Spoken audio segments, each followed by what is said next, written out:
We're back, baby. Woo! What's up, girl? It's off the rails. I'm Aisha Protlier with Eric Jenkins, and we're back. And How we're are back, you? episode 3. I'm good. How are you? I'm so good. How was your weekend? Good. I'm in Minnesota. Just got off of Lake Minnetonka with some friends and fam. Driving, Minnetonka. What were you guys doing? Were you boating around on the lake? boating around. I was on the lily pad, just frolicking, drinking an iced coffee. I've got this whole upcoming week off work. I'm like truly thriving. Oh, you're in vacation mode. Yeah, vacation Aisha's here. I haven't had any Savi B yet, so I'm not fully in vacation mode, but nearly there. Oh, everybody was kind of giving us a hard time about not trying the new summer trend of Savi B And and jalapenos. jalapeno. Yeah, big mistake. What am I doing? Like, yeah, that's what I'm doing right after this. If I could ring a bell and have someone bring that to me right now, I would do that. But I'm instead in my in-laws' lake house and everyone's taking a nap. Get your fucking in-laws up and tell them to bring you some diced up jalapenos and Savi B. Please, for the love of God, help me.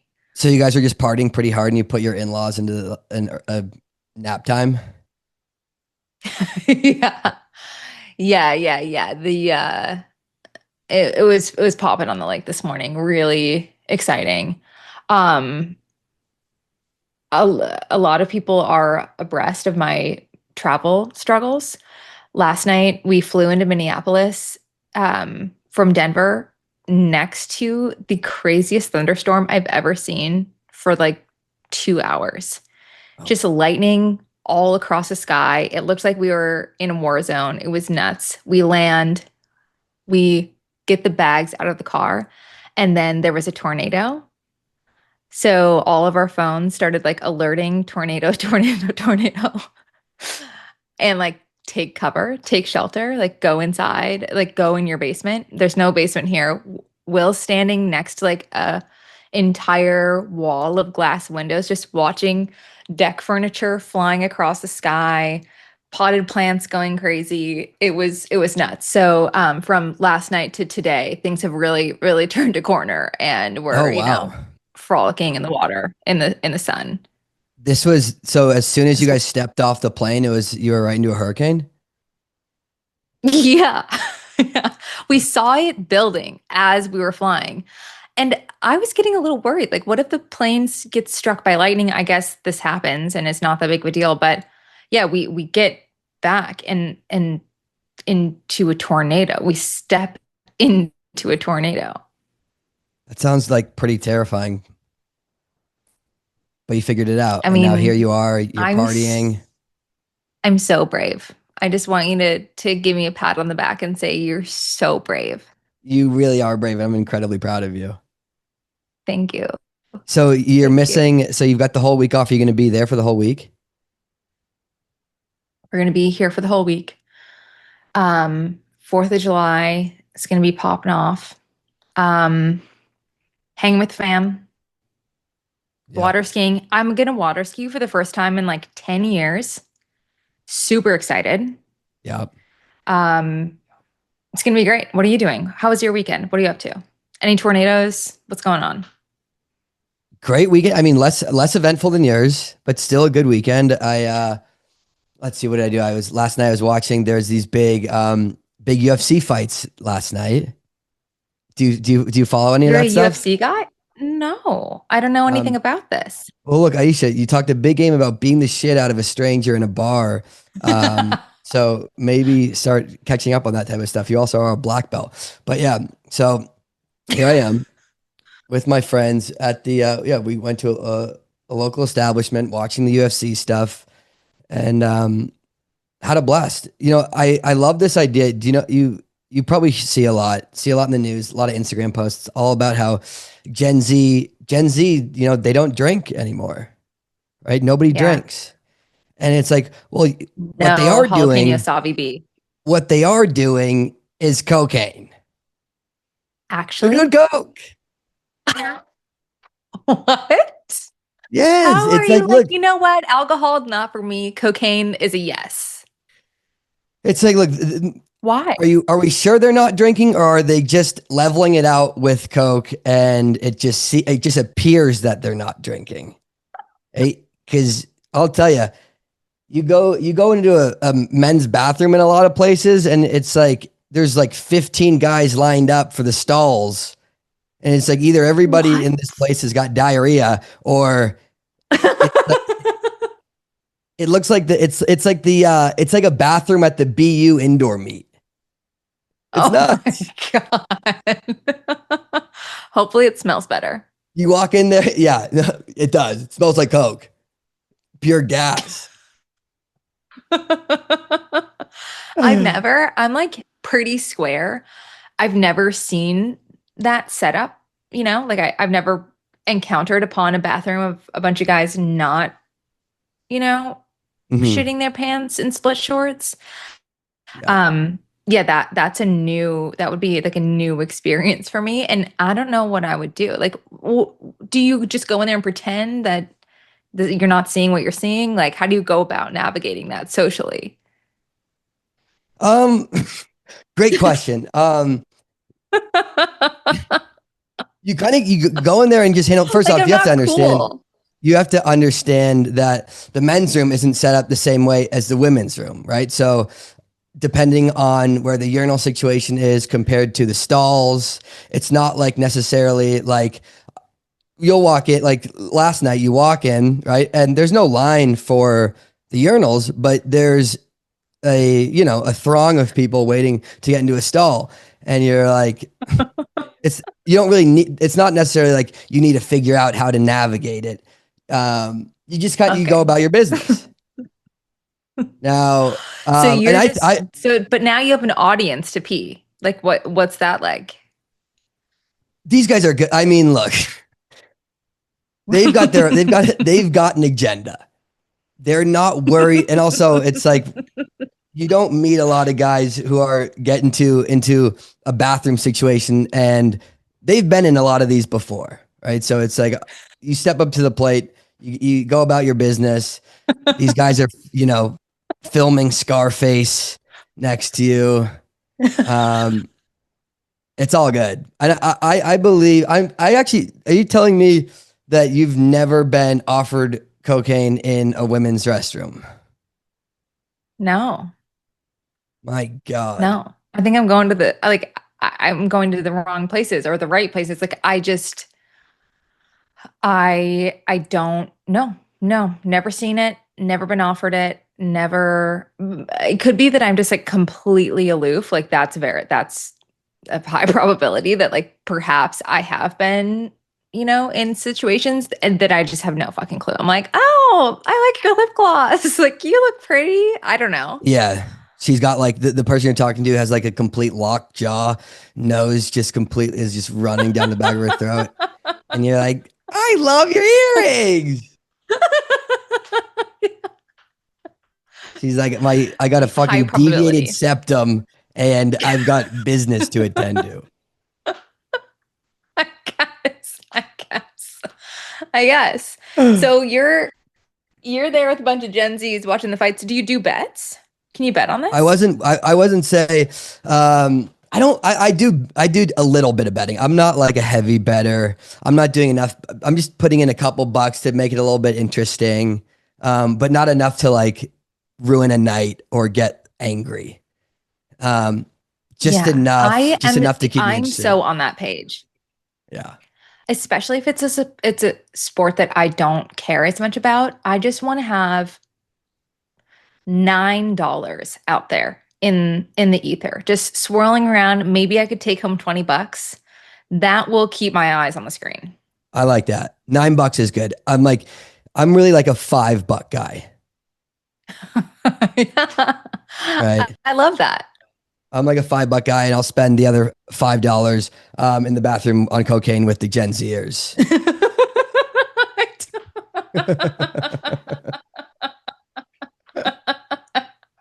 No, he doesn't, kids.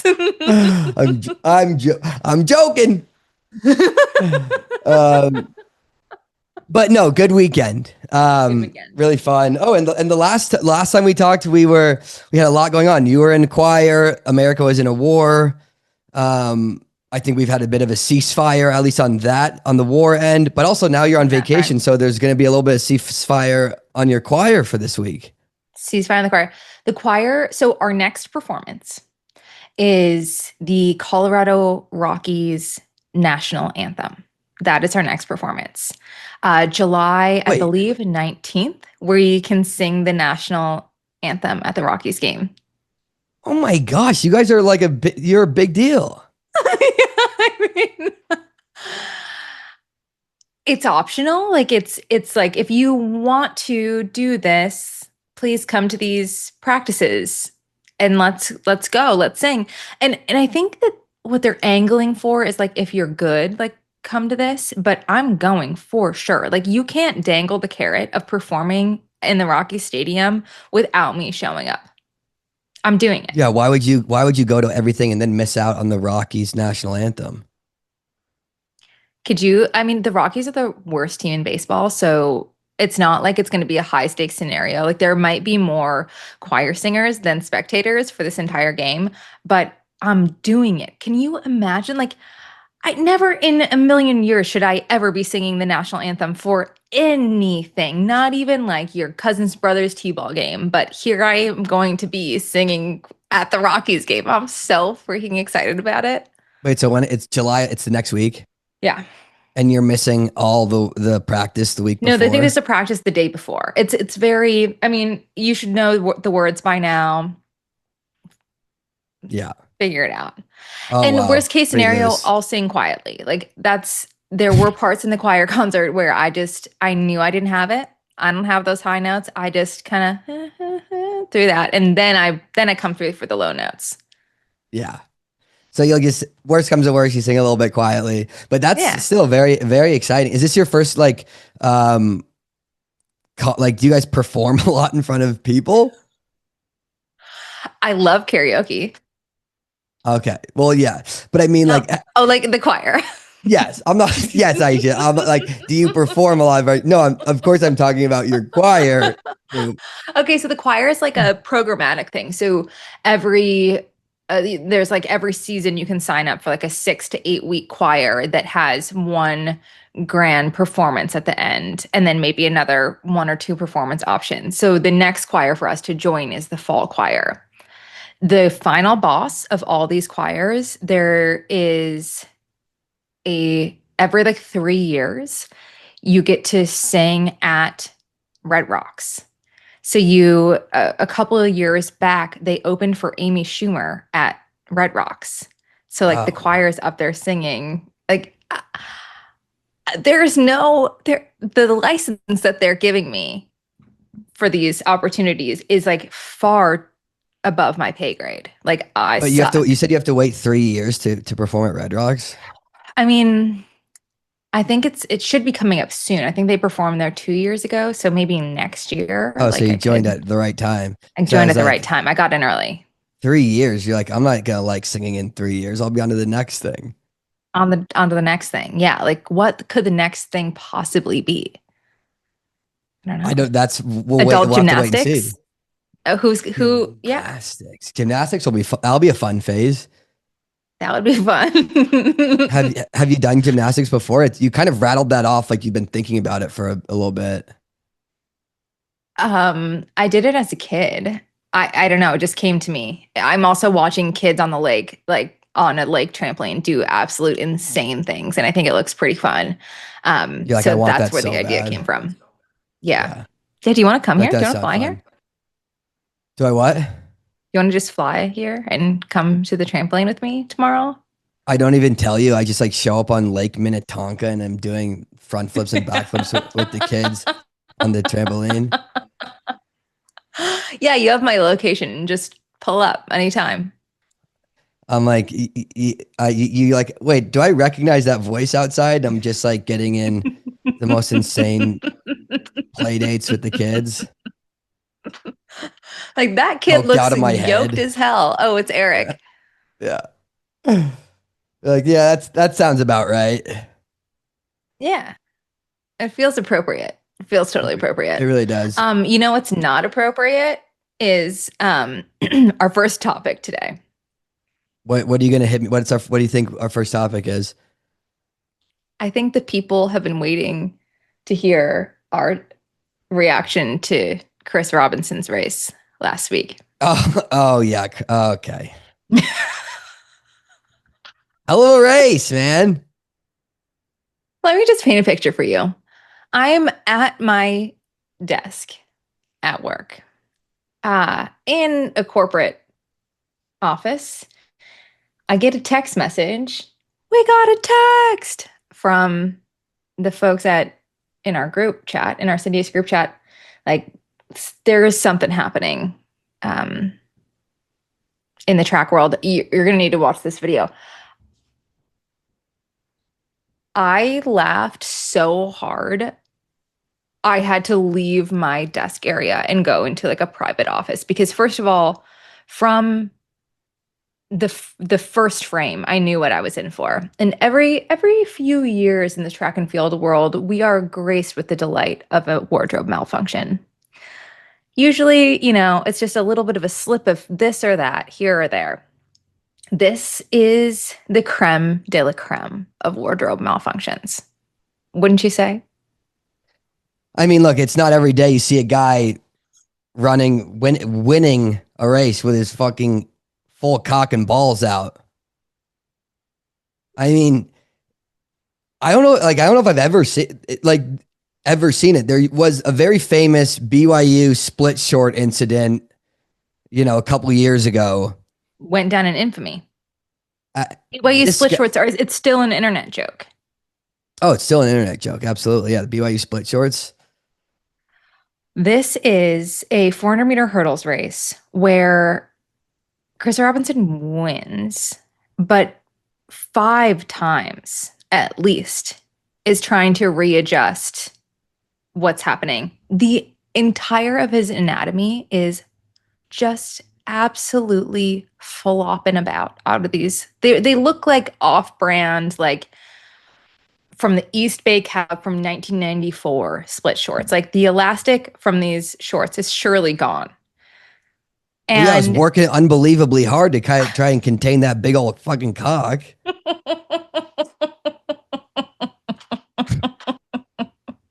If the elastics could talk, they'd be like, "We've been working so hard trying to contain this thing, and we're finally done." I'm watching it right now. So the commentator is Hannah England, who's now my favorite commentator in track and field. She's incredible. Like her work and ability to call races is like, I think, gonna be how I think about like you like watch these historic races and you like think about the call. Like Hannah England is like on track to be one of those like all-time commentators. She is fighting for her life to not laugh during the situation. And she is, keeping very professional and poised in this situation. This guy's hog is just doing windmills in the breeze. He's going like over mid, he's hurdling, he's trying to adjust the shorts. He's hurdling, he's trying to adjust the shorts. It's going wild. The thing's like an elephant hose, like just spraying water, but like it cannot be contained no matter what he does. Like to stick the landing for this to be the number one wardrobe malfunction of all of track and field. He wins the race and he's kind of, leaning at the finish and guy does a somersault. This is happening. I honestly thought he might have fucking tripped and stepped on it and tripped. Just listening to the commentators try and like talk about, they're just watching, they're just zoomed in on it, watching it. Being able to stay professional is quite the. How long was it out for the entire last 100 meters, or was it?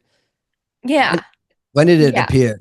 Well, the clip that I was sent in the middle of my workday, it's. Oh yeah, no, it's fully out. It's like I'm looking at the last 80. I'm looking at the last hurdle. It's fully out. It's fully out. Hannah England, bless her soul, is saying like, I'm sorry about the images you're seeing across your screen. Surely we'll get some sort of, I don't know, what's the word I'm looking for? Honestly, that was a pretty solid impression. I was like, wow, she's actually. I didn't know she was an impressions girl, but this is pretty good. She's like begging. She's begging for like a censored version of the slow motion, but they just keep playing the last bits of the race over and over. And she's apologizing to the viewers. Don't apologize to me, Hannah England. This is a gift for all of us. The best part is he goes to lean across the line and does a somersault. In This is replayed in slow motion. So not only have we seen the malfunction from the front, we're now seeing it from underneath, from behind, from a full somersault in slow motion. It is insane. It's crazy that he was able to win with all this going on because he was trying. I mean, to his credit, he was like, "Look, I am trying to get this big old thing back in the pants, but I don't know what. I'm trying to also win this race. It's a big Diamond League race." And he's like, "Look, this wasn't my plan A, but now that I'm here, I can't quite figure out how to get this thing back in there." What was his time? Do you know what he ended up running? Let's see. Should definitely be an asterisk. Like ran like, oh yeah, like whatever, like 48.5, but big old dick was out. And he was trying to put it back in for like multiple hurdles. I have no clue. We'll have to go back and look at the Strava results. But good for him, honestly. And actually, Mac posed a very interesting question, which was, let's say, so this happens once. Okay, no big deal.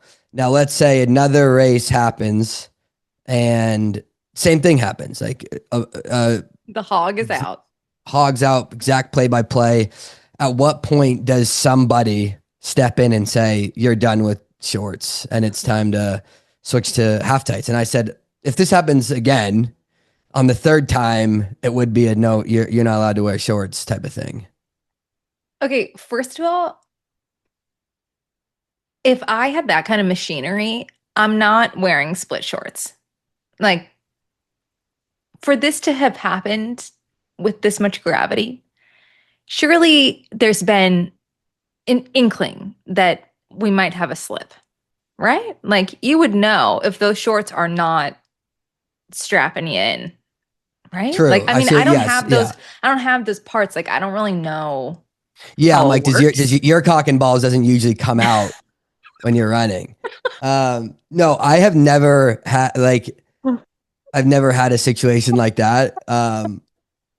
God. What would you do? If that happened to me, Yeah. like how would I handle it going forward from now? I mean, if you were racing like in the last 150 of a 5K and you're winning the race, like what do you do? Do I you mean, there's nothing you can like. What are you gonna do? Like stop and like I don't know. Like you'd have to just finish the race, and then I'm on PR duty trying to figure out how to go forward from now. Yeah. I mean, yeah. I Good don't really stuff. know. Like, I guess like you can't do anything about it, right? But like, if I were a male hurdler, if I'm Grant Holloway, this would have me shaking in my boots if I was Grant Holloway. Like, you know what? I think the split shorts might be the wrong choice for hurdles as a male. Yeah, I don't know. Well, it's like Grant Holloway's is known for the split shorts, veteran of the game. Going down is going to be one of the best of all time in the event. I think like that's just a little surprising to me. It's like you'd think you've been in this situation before. You've raced a lot of times. You've worn shorts plenty of times. I've never actually been worried about a wardrobe malfunction like this. So I can't quite put myself in the situation that Chris Robinson was in. But first off, Not a bad look. I can't like we're having this conversation and the only thing in my brain is like the replay of like the somersault. Like I'm just seeing it over and over and over. Like I can't my mind I can't get it off of it. Like I'm just it's absurd. I can't shake this. You're like, I gotta fly to Minnesota and go on I gotta try and get out of get out of my routine. Everywhere I Actually go, I going see to a his dick. silent retreat to shake the image of Chris Robinson's wardrobe malfunction out of my head. Yeah. Well, look, So honestly, fantastic race for him, and his dick.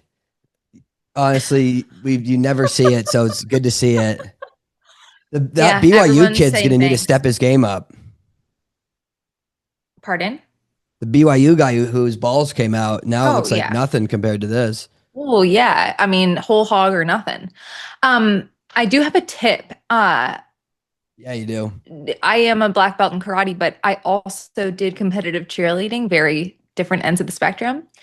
And what we would do with our the briefs underneath your skirt is you'd like lift it up, spray your bum with hairspray, put it back down, like attach your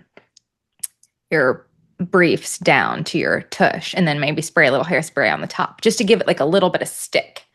So that's going to be my tip if Chris Robinson wants to continue with the Wait, split shorts. oh, you're spraying the briefs down so you don't, your ass doesn't come out at some point. Yeah, so yeah, exactly. Yeah, when you're Yeah. flipping and doing stunts and whatever, and jumps and splits and whatever, you want a little bit more security than the elastic. So you just give it a little bit of adhesive, a little bit of texture, a little bit of no slip grip for the future. Yeah, An idea. but then after the race, it's like what, like ripping off of like a Band-Aid. You're just getting a nice little wax. Yeah, he's just that's the NBC or whoever's now covering these meets are like, look, you're gonna have to tape those shorts down. It's like the new call room. Like instead of they're checking like your spike, like length and your stack height, they're like, gentlemen, we're going to need to see if these shorts are adhered. Let's take a little look. Maybe jump up and down, make sure those are locked in tight. I'm like, look, dude, there's nothing. You don't got to worry about me. Nothing's worried about coming out. Check the other guys.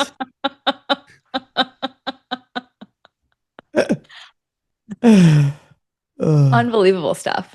What'd you think about the Faith Kipyegon breaking four? Hard pivot. Hell of a segue. Hard pivot Let me on just get like my mind out of the gutter really quickly, pick it up, and transition to one of the most inspiring days in a while. What's interesting to me is like, you know, you and I have been in the game where we never attempted a world record per se, but we've seen a lot of inspiring stuff. And what surprises me sometimes is like how uh, affected I can get by some of these moments. Like I was getting excited for the attempt, like getting a little buzz. And the day before, I watched the first episode of the documentary on Amazon Prime. And I started it on my commute home. I was on the bus, had my headphones on. I am welling up with the scene of Faith and Elliot making chapati at their camp and just talking about how you know, beautiful it is for her to be attempting the impossible and like this friendship and this kinship and what it means for her family. And I just remembered like how beautiful sport is and like our sport in particular is just so raw and like true of like, hey, I'm going to try my hardest. I'm going to kill myself for something that seems completely impossible and proved to not be possible yet. But I thought that you know, Nike is an incredible marketing machine, but I think when you can grab onto something that's real and like in a very specific way of like there are so many sports out there, so many inspiring things, but tapping into and bringing a light into Eliud Kipchoge and Faith Kipyegon is something that is so beautiful and so pure and so wonderful that it makes my life better because I get to see and get to be inspired by these two people who are redefining what's possible for the human body. Yeah, I thought the same thing. I thought it was so. I love these moments when it seems like everybody is like everybody's talking about it. Everybody is watching it. Everyone's rallying around her, hoping she can do it. I thought that was. I think it's so fun. It's really fun to see all the pacers, trying to work together, help her out. I thought it really is a very special thing. She was on it for the For first, what, 1200. 1200. Had an absolutely rough last 400, as you would expect, going through in three flat. So, I mean, it was really fun to watch. And it's like, of course, not of course, like at some point, a woman will go sub 4. It was just such a big ask for her to do it then. It's just, it's like, and it is the Nike marketing machine because it's like, oh, breaking 4. That's what everybody knows. Nobody knows like breaking 404. Right. Because if it was breaking 404, then she's got a real shot at it. Yeah. It's like the Nike marketing machine is pretty like brutal, and they're like, Faith, we want you to run 359 and she's like, well, try, but Jesus Christ. Like, damn. But Really? I do think it was like, it is so fun to see because we don't get a lot of moments like that.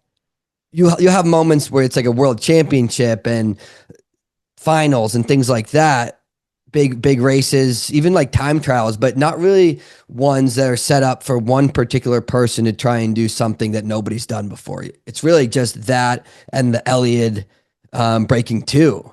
Even before, I don't know how many things have before that. Maybe it's my just recency bias, but it is really fun having these types of things set up specifically for, one person to do something amazing. Now, it doesn't really make sense in terms of like everybody else in the sport, Right. but it is a good way to get like eyes on it and like a good way to get the viewers. But I mean, especially because these round numbers are something easy to grab onto, but I put it it happened in the middle of a work day. I put it in my like corporate Slack for this, like our Denver office, and just wrote it in the chat. Like, first woman ever is attempting a sub 4 minute mile. Got it on in the northwest corner of the office. Anybody who wants to come watch, please watch. And people just, wow, really? Whoa, cool. Like that, it does resonate so much with people because most people have run a mile or like in, PE growing up in the US, you have to run the mile at some point. So I think that it does really draw eyeballs, and it seems, I mean, it seems just a complete insane feat, but also the everyday person doesn't understand like really the nuance between like 406 and 4 minutes.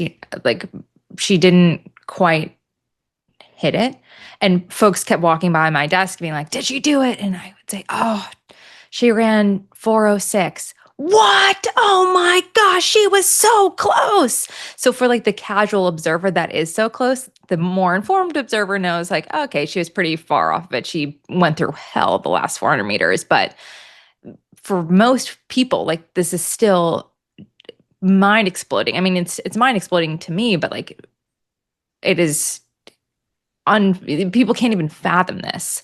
So I just think I think it's so great. I think the documentary was so well done. I think it was really cute seeing how everybody in the race, like all the pacers were cheering for her the whole time.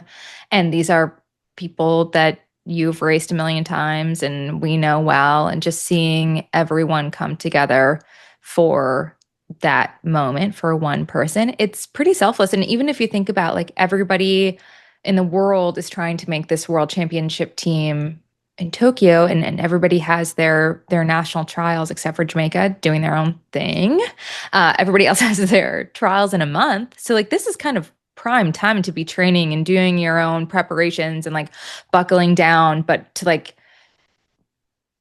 go for this with someone is I think a really special experience. Yeah, I wonder what, like, if because first, let's say a guy like Grant Fisher, to go over, if there was something in the contract where they're like, hey, like you don't really have a choice in this. Like you're going to come help Faith pace because it's like it's a trip to Paris. It's not nothing. That's a lot Not of nothing. it's a lot Yeah. of travel, especially if I don't think he was there to race. He was just there specifically to help pace. I know guys like Cooper were raced a 5K or something the week before, so you can kind of tie it in. But for a lot of those guys, it's just that's a lot of travel for something like that. But it is, again, it's so much time before USA's, and it is a very cool trip and experience to go over and really be in the mix of something so fun and historic. And also because it's no work for them. They're just running 60-second pace for 1200, having a good time and a trip to Paris for. So it's really fun for them. It was cool to watch all the guys work together, cheering her on. I think they also were out hot, right? Which is hilarious. It is so funny that in a situation like that, it's like they're supposed to come through in what, 61, and they were like 60.5. Classic guys. Look, love a male pacemaker. When I was training, absolutely adore a male pacemaker. But the first three steps off the line, every time I'd be like, what the fuck is wrong with you? Like, why are you getting out? Or like the first 50, like, why are we coming through? We're trying to run a 66. Why are we coming through in 14.9? Like, the guys just get off the line so hot. I'm like, you idiots. Like, Yeah, they want slow that money in the roll it. bank. No, we don't. Like, you're frying Faith's legs, man. Just take it easy. Just take it I, easy. I do think if the splits would have been slightly different, I think Faith could have run 404 on the day. But yeah, I mean, if you are out too quick, it's like there's not. My husband and I would always talk about the difference between like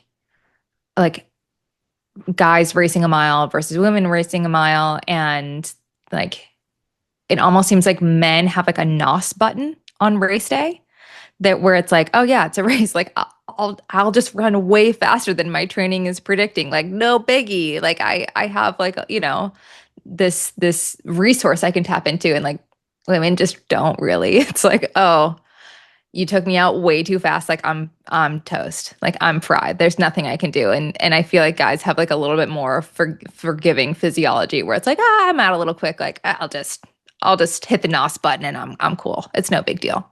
You think it's specifically a guy versus girl thing? I do. I do. Yeah. When I just look at like female training, it just from my own anecdotal experience, like the level that female athletes train at compared to their race performances is more equal than like a guy training and then his race performances. Like Yeah, we you think that the women are training closer to race pace than guys are? yes. Yeah, for Yes. sure. Yeah. Yes. Yeah. For sure. Agreed. For sure. And like some of the workouts that I would do, Will would say would translate it to a workout for him. And he would say, there's no way I could do 60% of that. Like there's just some sort of difference that's happening that I'd love to see some studies on it. Let's get the studies going. Let's get the I studies thought done. I thought like did you watch the whole build up to like the hour plus show before the race? I tuned in like a half hour early. They got like the SNL, some woman from SNL. Hmm. Honestly, I'm not crazy about that. I Who would understand, you like, I prefer? understand they're trying to like bit like I just don't get the it's a big thing, but it's like, oh, we'll just throw in this famous woman and we'll like it will be cool and it'll build excitement. And I'm like, why? It just comes Why? off as fake. Like so it just seems disingenuous. Like there's other you want to get it's a huge day for track and field and for women. Why not get a woman who's actually in the sport to host it? It just seems like the you're trying to create like this fake energy and like it's bigger than it just comes off to me as something stupid. And I was like, she doesn't know track. She doesn't know track, and the way it's hard to just be put into a situation like that and Right. come off as someone incredibly knowledgeable and who can actually understand the gravity of the day if let's say of it if it happens. And it's just like one of these situations where I'm like, just put someone in who actually understands it, and you'd still be generating the same it would come off as more It would be authentic. better. Yeah. Right. Right. I think you're totally onto something here because it is you want there to be buzz and you want it to be special, but there is something and I do think she did a great job, but if if running is not your first language, you can tell. Like you can tell that she's doing the best she can. She's like, reading from a teleprompter, doing, like she was prepared. She did a great job. But there are just some subtle differences in the way that people speak about track who have been in it, and there are like subtle tells of like, she doesn't quite, she doesn't quite get it. And if it were, I think it's different for something like a Grand Slam or Athlos or I don't know, like something that's like a little bit more of a commercial ready like product. But even then, I would rather like have more of a track endemic personality. Like Laura Overton does a really good job. Like she works for the Colts primarily, but like has a background in track. So she has that like polished broadcaster style, but she knows running, and I think she has like some really crazy like run streak, but she has a track background. But the gravity of what Faith is doing, like this is a very specific, hardcore. I mean, it was made digestible for the general audience, but this is such a moment. And you're right. Like if Faith would have broken 4 minutes in the mile, and you have someone who doesn't understand what that really means, like on the call and being the voice for this moment, that makes no sense. That makes no sense. Yeah, I I think it just is cheesy, right? It just kind of Right. comes Yeah. off as something disingenuous, and you're like you're not fooling anybody by it's like I get it. It's a really big thing, and it's Nike just being like, oh, let's just get a famous person and people recognize her. But it's a huge moment for women's athletics and track and field. You should get someone who's actually been around in women's track and field to do it, and it get the it's more authentic. We'll get a better buzz. It's giving Hunger Games if you have just a random person, flashy person in the front. Did you also see that there's big controversy over Nike set like apparently starting the clock. What was it like they started the clock half second late? Yes. So, well, people were timing it themselves. And what Nike ended up doing is instead of going from gun time, went from Faith's moving time, which, come on, guys, just go with the gun time. I think two ways about it. One, this wasn't a record eligible moment anyway for a laundry list of reasons, which is difficult. And I didn't have the heart to tell casual observers like, no, this actually isn't the world record. It's like the meme of the guy trying to explain to like mansplain something to the girl. Like, well, actually, it's not the world record because there were male pacers that were coming in and out. The shoes weren't legal, and there's that and the other thing. Like, nobody wants to hear that bullshit. But so part of me is like, yeah, it's not record eligible. Who gives a shit? But then also, that's so stupid. Just the time is the time she ran. Like, don't fool with the time on the clock. If we have a one true thing in track and field, it's that it's black and white. The gun goes off and you cross the line. Like, time and distance are our only truths in track and field. Just leave that shit alone. The rest you can mess with. I don't care. Leave the facts as the facts. That's my Yeah. soapbox. And I think it's weird. Like, why wouldn't they just say it before?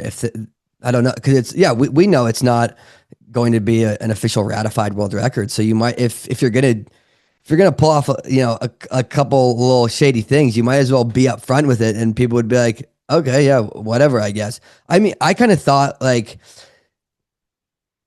they could have done more if they were like willing to do that, like in the sense of we're down to do absolutely everything, take all the precautions, as opposed, you could have done even more with blocking from wind and done more to insulate her and not have her feel all these types of tiring out.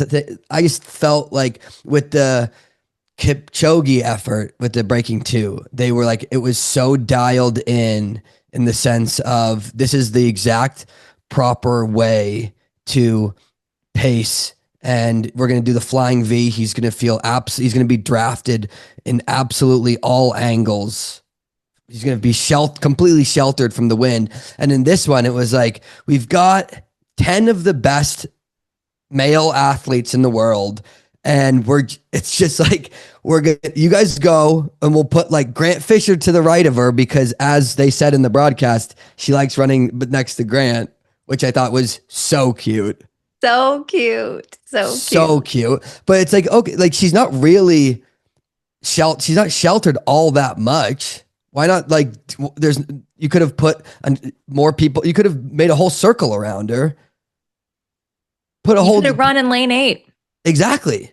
Like, run in the middle of the lane and do the same thing, like a diamond around her of guys. Also, you need bigger guys. We need Eric Jenkins out there. I was like, I'll block some wind. I'm not running 60s anymore, but I'd at least give her a little bit of wind protection. Yeah, what the hell's Cooper Tier gonna do? Blocking wind. That guy's the size of my pinky. Like, I love the idea where she's like, oh, Grant runs really relaxed, and like I feel good running next to him. And then like she all of a sudden on race day, they plant me next to her, and she's like, well, I don't. This guy's laboring. This guy is stressing me out. But he's huge. But he is huge. I don't feel any sort of wind. But overall, I did love it. I thought it was an awesome event, and it'd be great to try and feel more of that type of energy on other events. It's like, how do you get that same type of? I mean, and you really can't, because it's like a woman going for a sub-4 mile for the first time, and the whole world's watching. But it's a cool time to be in the sport. Very cool time to be in the sport. I'm glad that we get to witness all of it. And even running 406 is absurd. If you would have told me this was going to happen 10 years ago, I would say absolutely not. Like, you're lying. There's no way. But it's really special that we get to witness all the stuff. So any critique I have, it's minor and stupid, because we're still getting to see the most incredible things that I never thought I would see in my lifetime. For sure. Yeah. Speaking of incredible things, your Jamaican trials. Yeah. Oh my fire. gosh. Shelly-Ann Fraser-Pryce is an icon. Shelly-Ann Fraser-Pryce makes the world championship team. If I've spoiled this for you, I haven't, because it's all over the internet. Watching the Jamaican trials is the opposite of watching Breaking 4. You need to get a pay-per-view from a website that you're just not so sure about. But it's worth it. It's worth it. You sign on and you see this woman at her 15th national trials at age 38 make the world championship team. Make the world championship team. Usain Bolt is in the audience, which is huge because it's not like he's popping out to all the track meets. This guy's a global celebrity. It's really not easy for him to be incognito.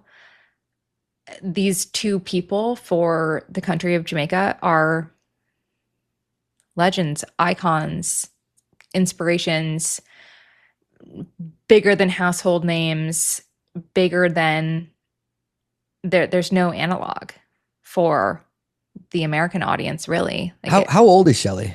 38 Unbelievable. Like especially in the 100. in the 100. It's like the hardest event to have that type of longevity in, and for her to do it at the level that she's been doing it at is As a out of mother, control. it's so special and so cool. And she's also the easiest person to root for. Like she's so funny and fun. And over the years, she's let more of her personality come to light in the public space, which is just so fun. But this is such a moment. It's really special. She's returning to Japan. Her first world championships was Osaka. That was her debut, and now she gets to cap it off going to Tokyo. Nike also did a really great job. We've just been hyping them, I guess, in this episode. Not paid by them. We'll get to our sponsor later, but they do this big announcement that this is her last trials, and people go nuts because I don't know. It's like she could be the prime minister. Like she's such a huge deal and so special and so inspirational. I again was tearing up the fact that she makes this team. Like all of these moments are just so special, and we're so lucky that we get to witness them. And on the men's side, Shane Thompson ran the Sixth fastest time yeah, in history. fastest Dude's time a of the year unit. so far, 9:75, right? Yeah. Yeah. Insane. Insane. It's also a month before anybody else has their national championship. It's wild that he ran that fast already. This world championship is going to be bananas. I can't wait to watch it. Was this the first time he raced in the outdoor season? I'm not sure. Because it seems like he just kind of came out of nowhere. I absolutely love the USA Jamaica rivalry in the 100. We've been on kind of Grand Slam mode, and Kenny's been the guy on fire and looks, to be unstoppable. And then all of a sudden, Kashane comes out 9.75, and it's like, here we go. Noah Lyles is nowhere to be seen.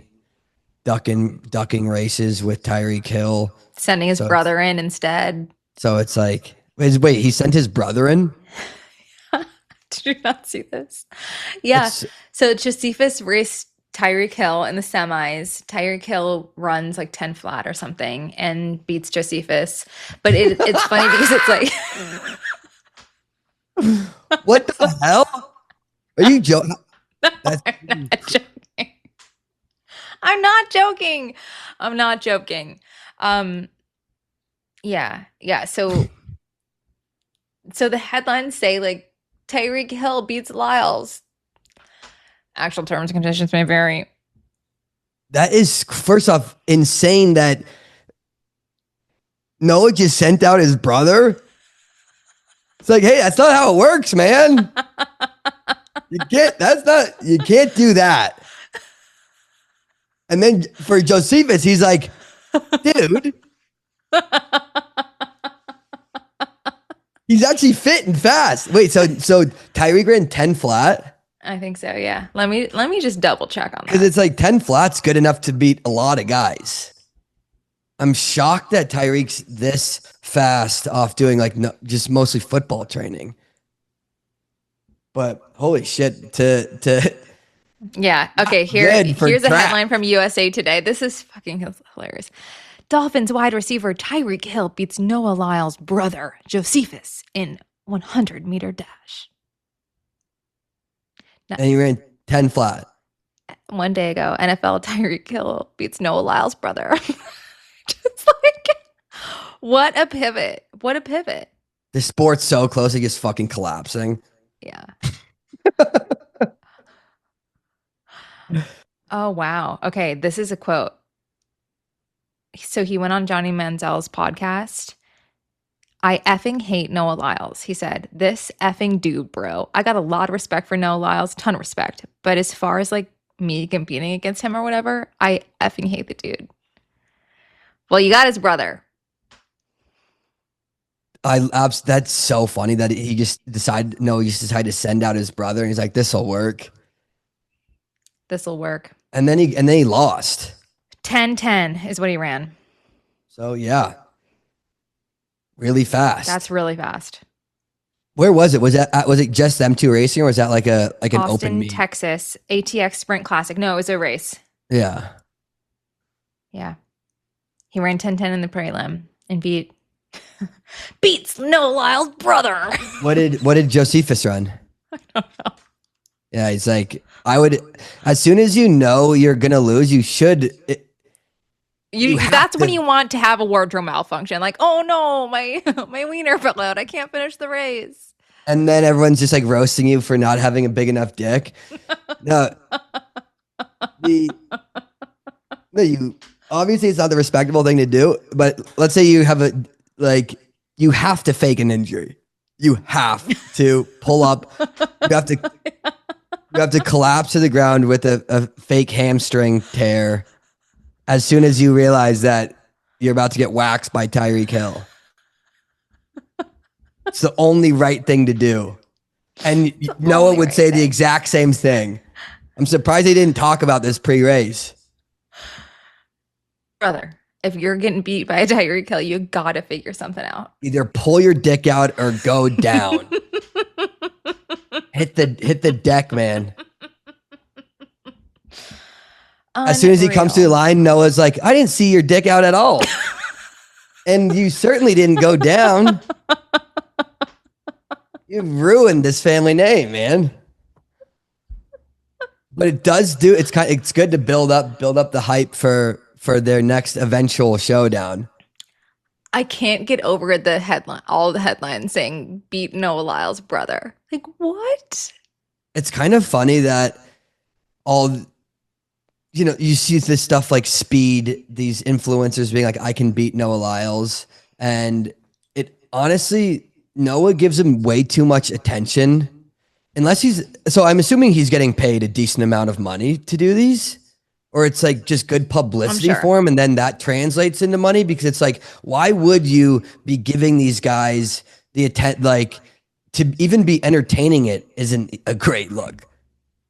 It's like some random athlete saying like they're gonna beat Cole Hawker or Jakob or like in a mile. They're not gonna be like, well, fuck you, man, I'll race you and beat you. It's like, yeah, dude, of course you will. You don't need to give these guys attention. Like, right. I don't get it. Right. I mean, I kind of liked the NBA talk of, are you really a world champion? I do like a little bit of like the intersport trash talk. I just think it's kind of fun.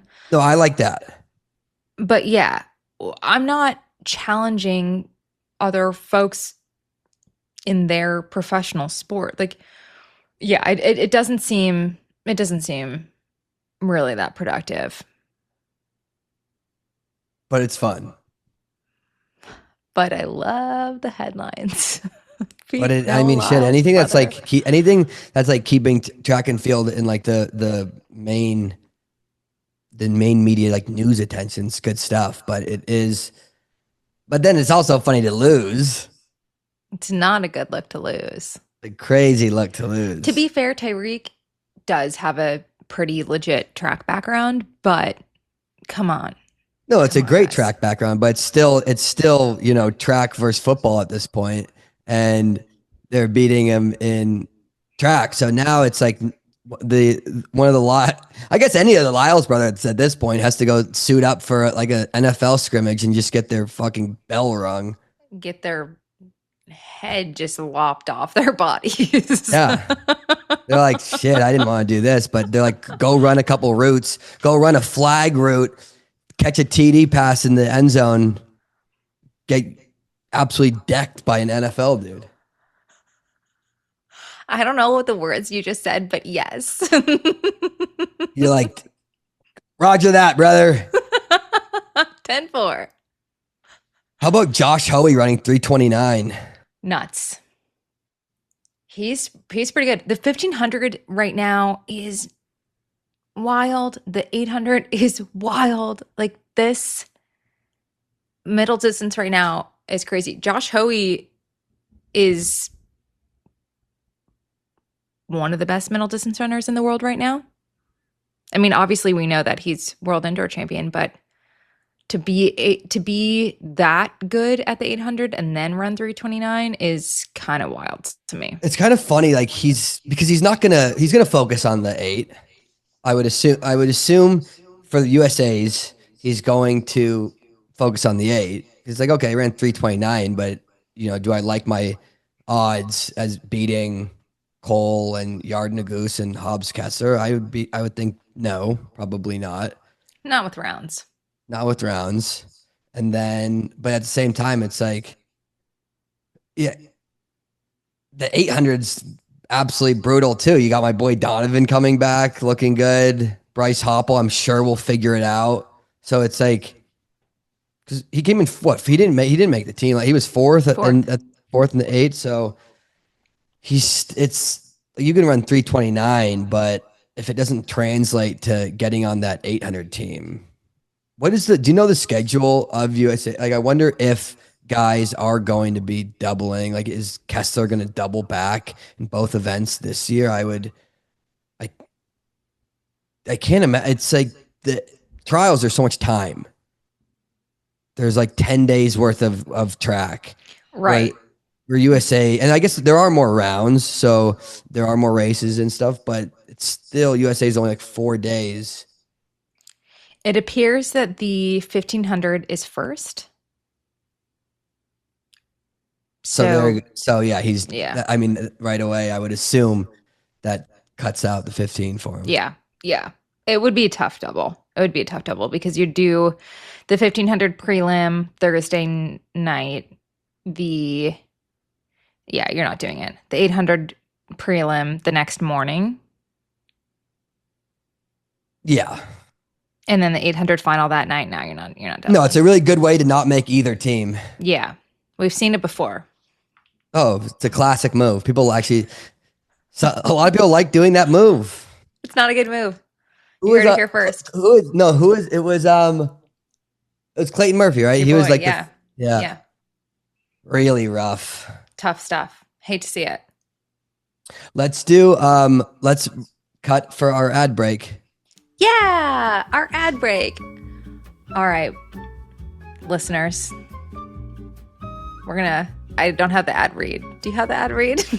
I don't know the ad read, but I can freestyle. You did it last time. Yeah, you do it this time. Yeah. We're going to get this right sometime. So look, guys, Beekeeper Coffee. I'm telling you, you're going to really, really like this shit. There's a bunch of different flavors. Most importantly, it's got honey from Oregon, Eugene, not just Oregon, Eugene, Oregon. So unbelievable stuff. Aisha's holding up the black coffee version. Absolutely sexy label, sexy can. Get 25% off. 25% off with the code CITIUS25 at beekeepercoffee.com or Amazon. And you're gonna want to get this stuff. It's unbelievable. Unbelievable. Nice, Aisha. That was really good. Great one, Eric. So good. What next? we have some really great listener questions I think we should get to. Let's hit them. Okay, let's hit these bad boys. We had a lot of people. A lot of people called in. A lot of people called in. We can't get to all of the voicemails today. No. But that's not to say we're not going to get to your voicemail. So again, if you want to be featured, please leave us a voicemail. Please leave us a voicemail. Let me drop the number real quick. It's 856-279-0080. Lot of voicemails. So we're going to need to do we're going to, maybe if it's a separate episode once a week, we'll figure it out. But people have been calling in. We'll get to your questions at some point. Make them fun, guys. Come on. Let's give us something fun to talk about. Eric, I'm going to give you something really fun to talk about. Are you ready? Here we go. Pump the volume up. Let's see what we got. The suspense is killing you. Here we go. Yeah. Hi, Eric and Aisha. Big fan of the pod. I have a question that I'd love to get your take on. My college cross country team, which will remain anonymous, had this tradition called 6, 12, 18, 24, where you assign each number to a different category of your choice, and those are beers, donuts, miles, and orgasms. And you try and do it in a 24-hour period or just like as fast as possible. I think that the record was like 7 hours. So I would love to hear what your strategy would be for like the number breakdown. Personally, I never was up for running 24 miles, but a lot of people did that. One of my friends did 6 beers, which I thought was a crazy way to do it. But anyways, would love to hear your take, and also how fast you think you can do it, if you think you could break 7 hours. Okay, love the show. Bye. Holy shit. Now, hold on. There's so much to break down in that voicemail. So much. The absolutely most diabolical thing there is 7 hours. 7 hours? That's I have no words. I actually don't even imagine. I don't even know if that's I actually don't believe that for a fucking second. Obviously. That's obvious. Those numbers in 7 hours. Now, also that because let's be on for the listeners, this is a classic question. Tale as old as time. Yeah, it's like every single team has talked about this on a run before. So it's a classic question. I've never seen people put it into action. And also the fact that she said that this was a tradition on her cross country team. It's like, what the fuck kind of tradition? If I was the coach, I'd be like, hey, I heard a rumor that you guys were doing the 60, like, there's no way you were doing that, right? I'm begging you. Insane. Sickos. I love it. And then first off, I love it. These are the type of questions I want. Okay. If you guys are calling in, ask these questions. Holy shit. 6. It's beers, donuts, miles, and nuts. Right. 6, 12, 18, 24. And she also said that her friend did this and did 6 miles. Okay, so her friend at least nutted 12 times. How are you going to break it down? Well, I mean, right? If I have to do this, tomorrow? 6 anything. How can I choose literally anything besides jerking off more than 6 times? There's my day. Okay. I can't even add in any more beers in there or else I'm not going to hit my 6 nuts. It's like, oh, I've got to drink at least 12 beers, but I've got 5 more nuts to get through on this day and it's going to be hell.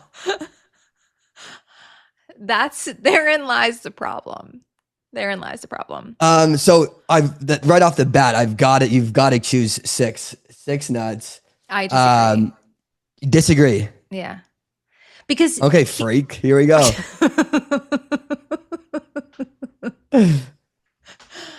I'm not gonna go for speed here. I'm going for quality. I'm taking 24 hours to do this, and I'm gonna choose that my 24 hours starts at 9 a.m. or something like that, or starts at whatever. Like I'm working this into 24 hours. I think I'm going 6 beers. Wow. Because I've got to be able to perform in every other aspect. But the perform. Okay.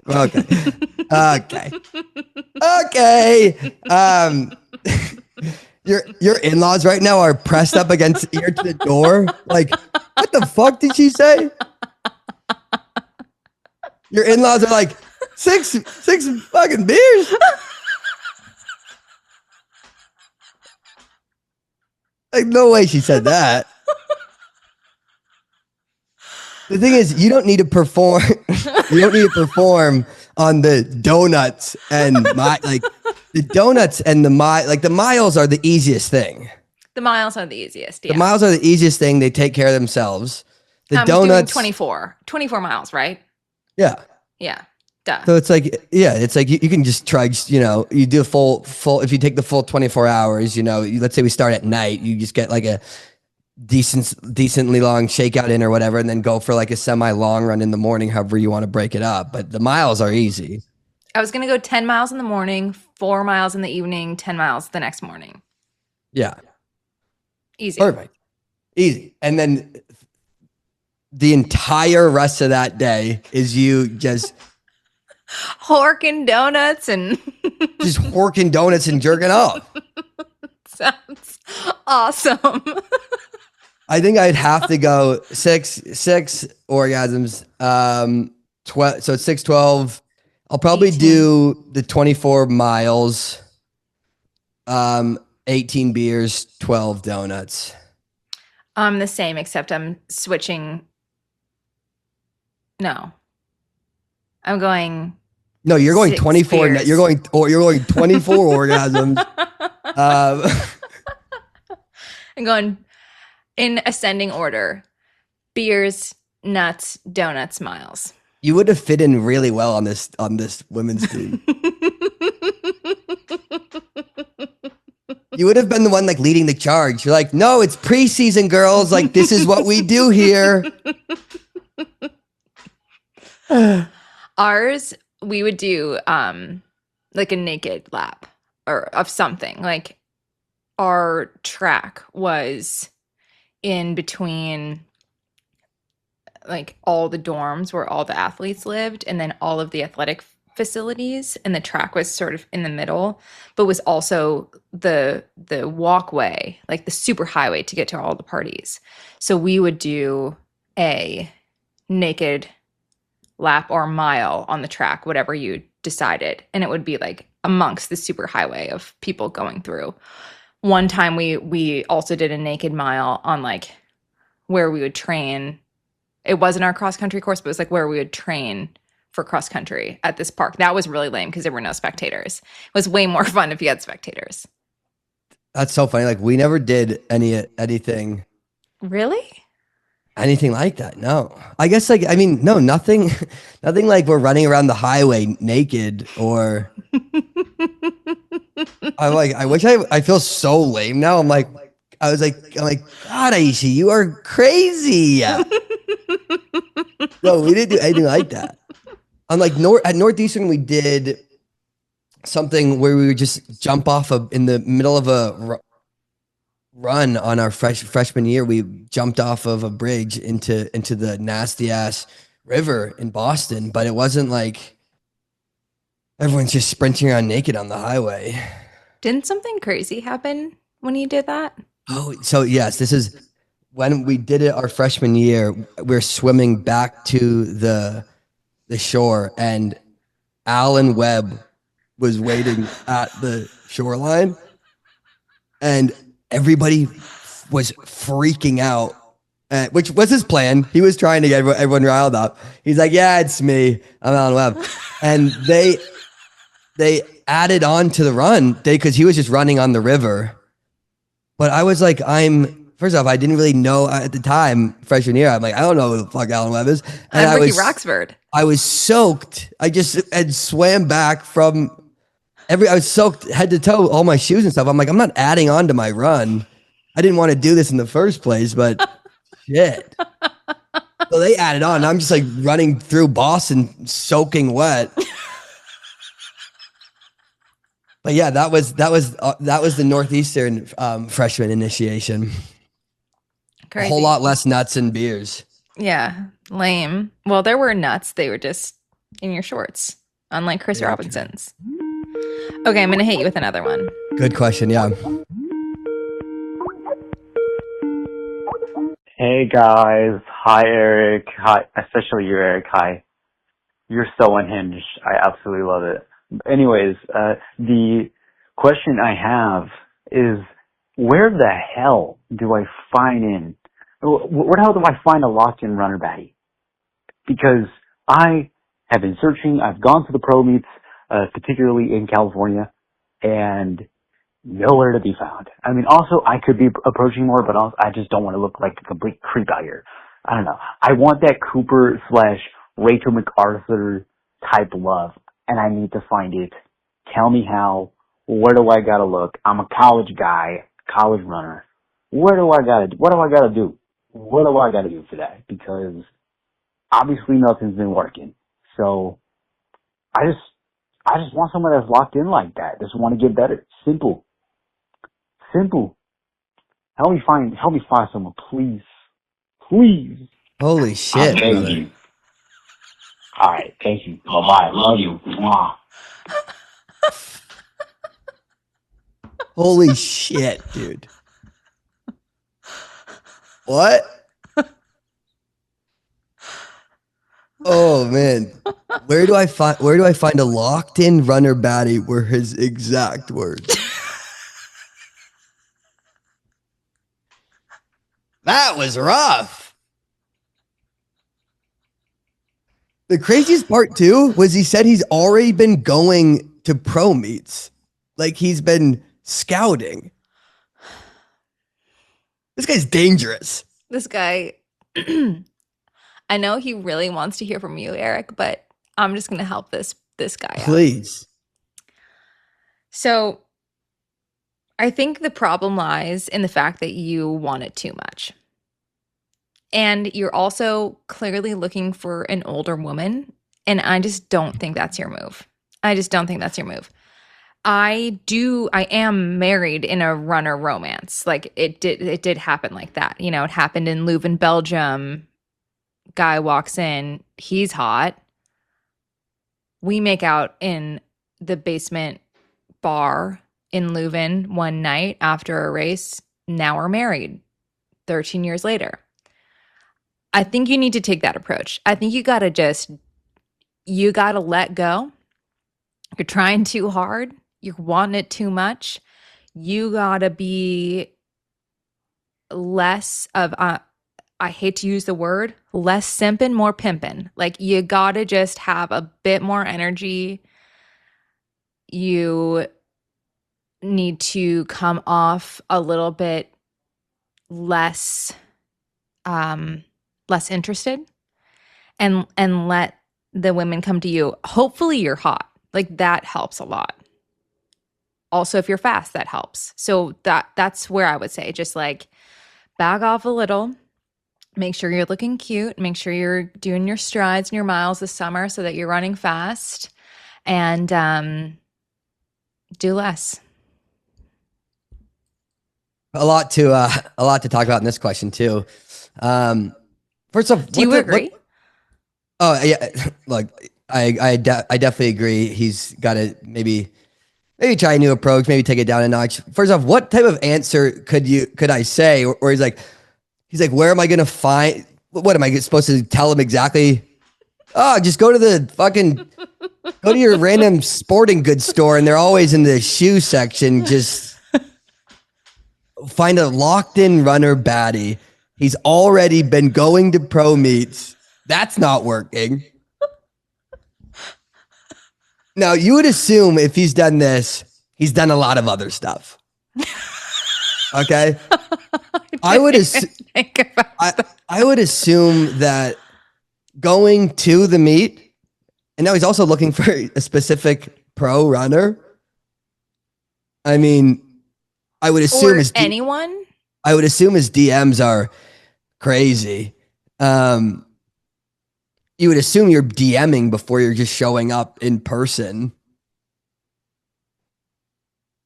There's a lot to break hopefully down. you're slow rolling it. Like maybe you start with a couple of comments or story likes or something. I don't really understand modern dating. I'm going to be real honest, but you can't just like expect that a locked in runner baddie is going to be looking for love at a meet because they are locked in. Honestly, you're at the wrong place. A meet is the absolute worst place to try and flirt with a locked in runner baddie. If you're flirting with a locked in runner baddie at a meet, you're out. I mean, obviously don't say locked in runner baddie. Don't say that. Say anything but that, obviously. I like that he said Cooper, he wants that Cooper and Rachel McArthur type of thing. But I'm like, so he's looking for Rachel. Are you like, take a hard look in the mirror. Are you really Cooper, man? How locked in are you, brother? Yeah. Also, what? I don't really get, like, how locked in do you need? Here, let me also tell you, you don't want someone that locked in. Like, pretty boring. Sounds like hell. It's pretty boring. It's pretty boring. Going to bed at 9:30 every day. It's not what you want. I'm like, I don't think you really want that, man. You're not going to be having Savi B with jalapenos with a locked in runner baddie. Just, it's not going to happen. Yeah, no, I don't foresee that. You're not doing 6, 12, 18, 24 with a locked in runner baddie. You're certainly not doing that. We'll talk about it on a run if she's fun, but good luck having her replicate that. But so first off, great question. Another great question. We're 2 for 2 with these questions. I really don't know what else to say. Like what, he's asking like, how do I find one of these girls, a locked in runner baddie? He's got to, if he got really fast and they'd find him. That could be the best piece of advice. I mean, we could bring you in for an entire like episode of Queer Eye More Than a Makeover. Like we could do a bunch of stuff, and try to help you. But at the end of the day, yeah, if you're running fast, like that'll probably take care of it. Yeah, he needs to get more locked in. He's looking for a locked in runner baddie. Like he needs to make a name for himself and go make a US final or something. Best advice. Good luck. Good luck, buddy. Okay, I think we should do one more question. Let's do one more, yeah. Okay. Hey, y'all. This is Brendan from Arizona. First time, long time. If there was a track and field edition of Love Island, who would you cast as the initial 10 bombshells, regardless of current relationship status? Thanks, and keep us laughing. This guy even tied in our Love Island theme. I'm so about it. Can you take the lead? Well, first, I want to hear from you, Eric. Have you been watching? Okay. Now, here's my issue with Love Island off the jump. My one qualm so far is I jumped ahead because I realized that I was drowning in episodes and I couldn't keep my head above water. So I jumped ahead, right, to let's say episode 14. And now all the character, it's like a whole new household all of a sudden. I'm like, what? I've now lost touch with the original castmates. It's like these people's insatiable hunger for new ass has driven me. It's like, okay, now I don't recognize a single person on this show. They've kept a few, obviously, but it's like, I don't really like so is it always like this? So No. it's always rotating? Okay. After we finish recording, I'm going to send you this guy on TikTok who does 10-minute recaps of every episode in the most hysterical but informative and accurate way Perfect. possible. So you'll get caught up on those. There are different things that happen. Like Casa Amor is a thing. Like if I had to guess, they brought all these new bombshells and recoupled everybody, and now we're seeing what happens. So you're almost caught up. Yeah. Yeah. They'll eventually come back together and they'll trim the fat down. And a lot of the fan favorites will stay. There will be some new people, some old people. But it is just this current temptation of what's next, which probably is like part of why I would assume modern dating is so hard, because you can always just swipe to the next one. Like the pool is so big and there's too many opportunities all the time. It's hard to lock in on one if there's a super hottie coming in next week. Like you don't know. You always have to stay a little on your toes. But that's what makes it interesting. That's when you see people losing their minds. That's when you see people double crossing, and I love it. So yeah, I understand it's a lot to keep up with, but if you have the right resources, like this guy on TikTok, you're going to be just fine. I need the right resources to really keep up with the whole Love Island thing. And it's this guy in his bonnet every night in a robe, just telling you what is happening. So I'll be sure to send the link. Yeah, please do, because it's like it is a bit overwhelming, and I'm like, I want to keep up with it, but at the same time, it's like an episode is an hour, and it's an exhausting hour.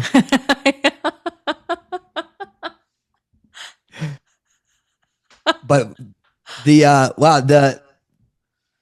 guy wants us to make a track and field edition of Love Island.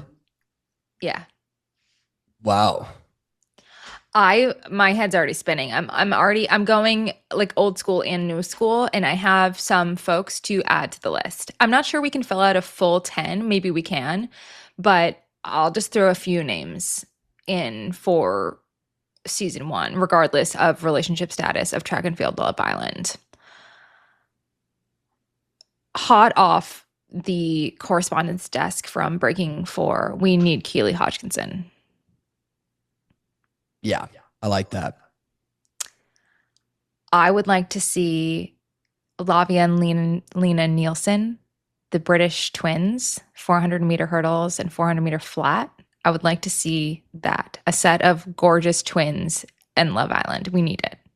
So I see your strategy off the jump is, are you just putting in who you deem the most attractive people in track and field? No, because my next person to add is vintage 2012 Nick Simmons. I really love how you are just you're going back and forth. You're not going to you're mixing, dipping into old and current. I like that. I'm going with, so the reason for Keely is obviously super hot. Like that's there. She's a locked in runner baddie. Yeah. She's a locked in runner baddie. Next is the twins, obviously super hot, but like the folks that are on Love Island are not necessarily like the sharpest tool in the box. I couldn't even think of the idiom, which makes me a dull tool. Yeah. Sharpest tool in the shed, and you're like, I cannot think of what the idiom is. But if they get them confused, can't wait. I can't wait to see like the montages of someone thinking that they're talking to one twin when they're really talking to the other. Like that would make for great reality TV. And then like the montage, like the cutting back to the confession room of like, I really think he was thinking he was talking to Lena, but he was really talking to me. Like that's what I want to see. It's just like I want them to confound the other Islanders. Nick Simmons, vintage 2012, because he is a what was a wrecking ball. Like I want to see that. That's just chaos. That would make for a great television. Like a wrecking ball in terms of women. Yeah, I mean, he was inviting Paris Hilton on dates. Like, Oh yeah, don't you remember this? I do. And wasn't he almost the Bachelor? There were whispers of that. Like that vintage of Nick Simmons is like made for reality TV. That would have, yeah, Nick Simmons would be a very good one. I'm gonna say this. This is kind of messy of me, but I think it'd be kind of there's a bit of drama, it seems, in the New Balance Boston girls right now. I think let's toss them all in there. They're all beautiful. They'd all be, good on the show, locked in runner baddies. And that's good TV right there. That's great TV. That's really great TV. We need more men. We need way more men. We just have we have 9 women in Nick Simmons. And we're like, get after it, brother. Let's see, like current men on the scene. Look, obviously you can't go wrong with my boy Craig Engels. I think he'd be an absolute hit in there.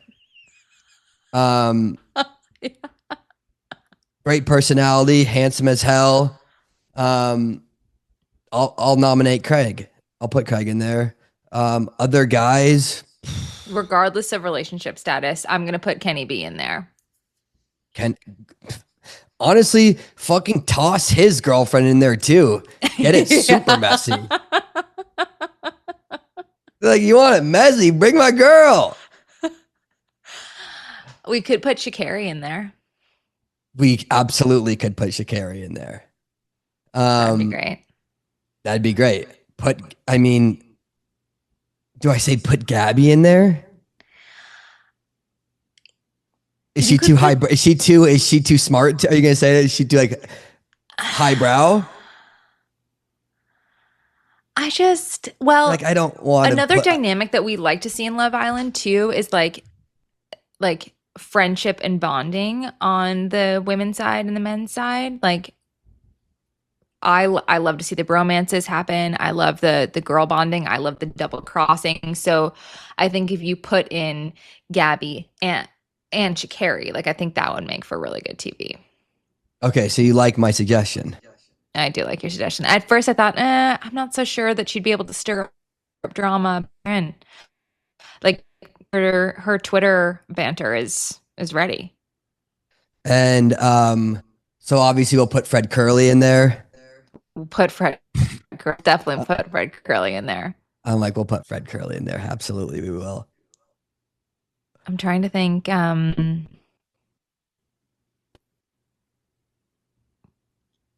We need Marquise thing. Like we need like a really like high big personality field eventer, and then also like a javelin thrower. Like we need like a mountain of a man to enter the chat also, because that really spices things up when there's someone who's like 6'8", like a unit. You're like, I don't know necessarily. You're like, I'm thinking like Ryan Krauser, but with like the personality of Marquise Dendy. Is that what you're saying? Yeah. Yeah. We have way more than 10. We have way more than 10, but I do think we have a great set. I think that's a really good TV show right off the jump. And now, but again, now this comes back to my issue is we have to keep cycling these people out. We'd have to bring in a new crop every time because these people just want more and more. Eric Jenkins enters the villa. I also like how we did all current and then Nick Simmons. Then Nick Simmons. Yeah. We're like, you'll do fine. Get in there. Get in there. Slap him on the ass. Yeah. Yeah. We're like, put that blindfold on and sit in that chair. You're about to make out with a ton of people. You're about to make out with Matthew Hudson Smith. Yeah. Which he'll get cycled in. We forgot to mention. Actually, no, did you mention him? No, But not he this was on time. your, but yeah, you didn't mention him, but he was clearly on your mind. Chris Robinson's a bombshell, and then everybody's watching the slow-mo somersault. We're getting closer and closer to you doing what you tried to do on Good Morning Track and Field, which is just like smash or pass on the entire pro running circuit. And Mac was like, please don't do this right now. You're just like naming people and be like, would you fuck them? Like, I'm like, Aisha. Mac's like, don't, Eric, please, I'm begging you, don't answer. Aisha's like, answer it. Don't be a fucking pussy, answer it. That was good. So we won't do it on this episode, but we're close. We're inching towards just having a full whiteboard behind one of us. Kornacki khaki. It's like a March Madness style bracket with guys and girls, and Aisha's just gonna smash or pass them.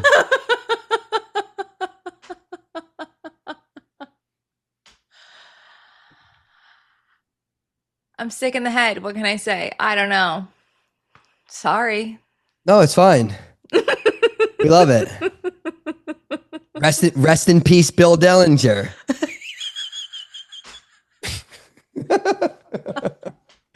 You would have loved this game. Bill Dellinger enters Let's talk. Actually, no. On in this theme, I will nominate peak Bill Dellinger to be in the Love Island Track and Field house. And if he's feeling kind of nervous, he can bring in like Prefontaine or fucking, I don't know.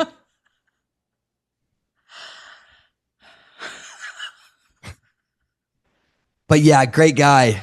Great guy. Absolute legend of the sport, pioneer, built Eugene into what it was. Did you ever meet him? I did not. Well, I didn't meet him, but I did. One year in Eugene, they brought together a bunch of the legends for a panel, and I did get to see him speak. Yeah. I'm pretty sure, I don't know if I'm completely just making this up, but I think I went to his house with Centro and his dad.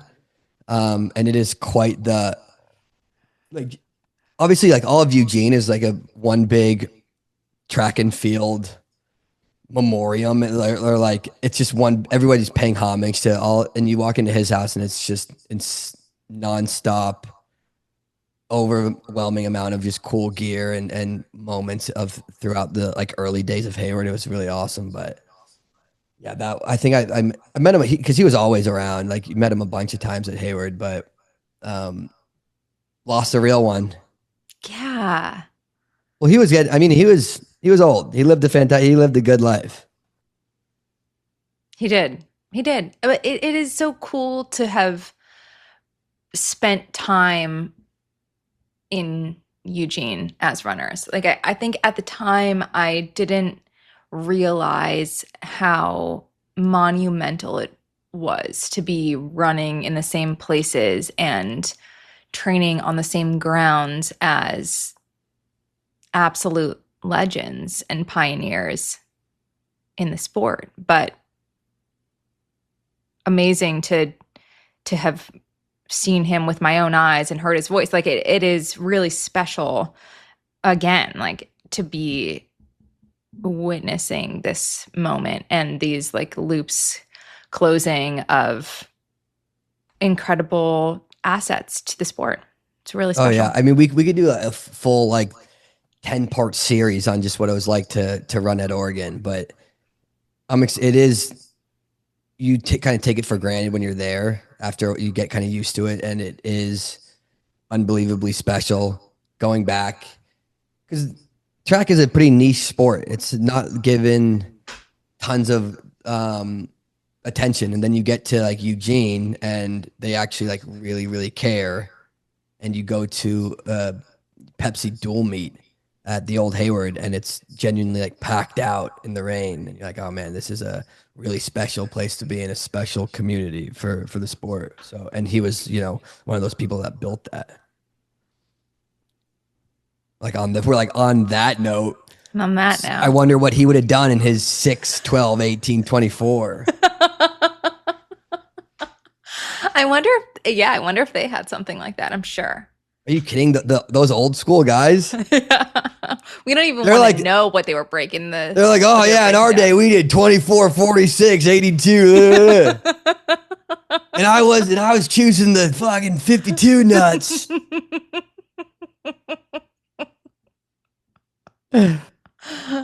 Yeah.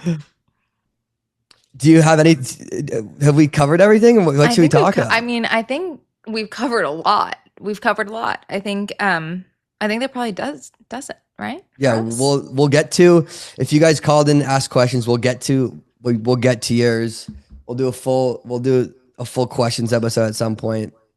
We just answered we're like, people did call in and asking like really like sincere and nice like track and field stuff. We're like, well, that's boring as shit. Like, let's. No, we like those questions too. We'll get to it, but we had a lot of hardcore track and field to talk about, so we needed to bring in the other side. We were too on the rails. We had to go off. Yeah, I was getting a bit too stiff. Aisha, come on. Well, I think that'll do. That'll do it. We'll see you next week. See you next week.